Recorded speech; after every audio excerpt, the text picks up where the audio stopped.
sacrificial calf, where is the sound of thunder. And when he had opened the second seal, I heard the second beast say, "Come and see." Revelation chapter 6, verse 3.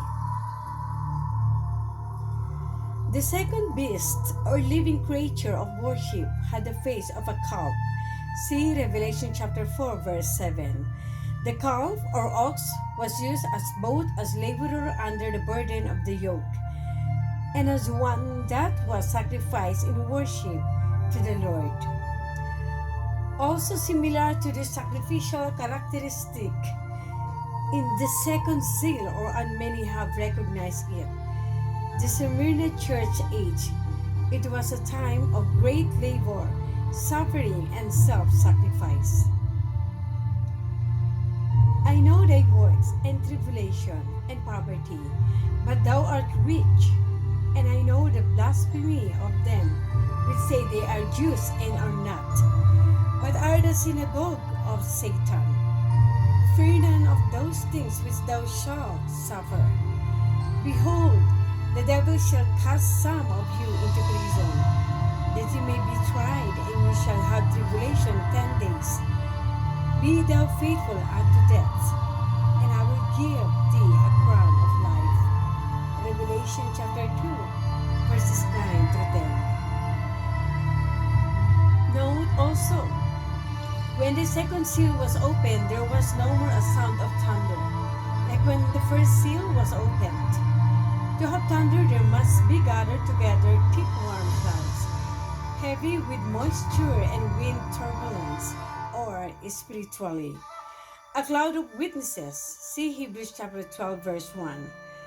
When clouds of this nature are mixed significantly with cold air, they are eventually overcome enough that the clouds thin out and dissipate.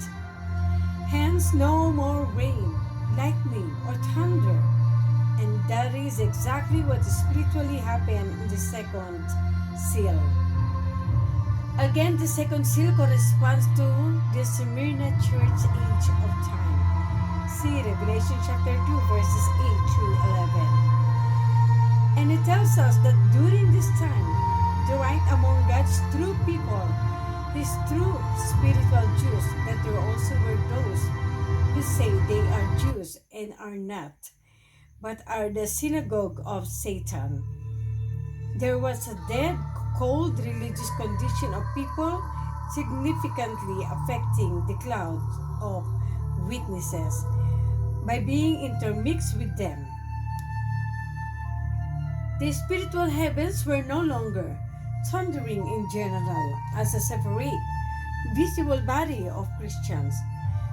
God was not being properly worshipped. The Word of God and the Spirit of God was not ruling in the hearts of a large number of the intermingled body. These are spots in your feast of charity when they feast with you, feeding themselves without fear. Clouds, they are without water, carried about of winds, trees whose fruit were wet, without fruit, twice dead, plucked up by the roots. Jude chapter 12. Who boasted himself of a false gift is like clouds and wind without the rain. Proverbs 25, verse 14. Do we have moisture in our testimony and worship today? He that believeth on me, as the scripture hath said, out of his belly shall flow rivers of living water. But this spake is of the Spirit, which they that believe on me should receive. For the Holy Ghost was not yet given, because that Jesus was not yet glorified. John chapter 7, verses 38 through 39. The Holy Spirit will not anoint with living water or worship service that has a significant mixture of hypocrites attending. In a true worship service, a hypocrite should be made afraid by the presence of God. Note, this diagram below shows where the second seal message is within the full Revelation message. To better understand a high-level view of Revelation, you can also see the roadmap of Revelation.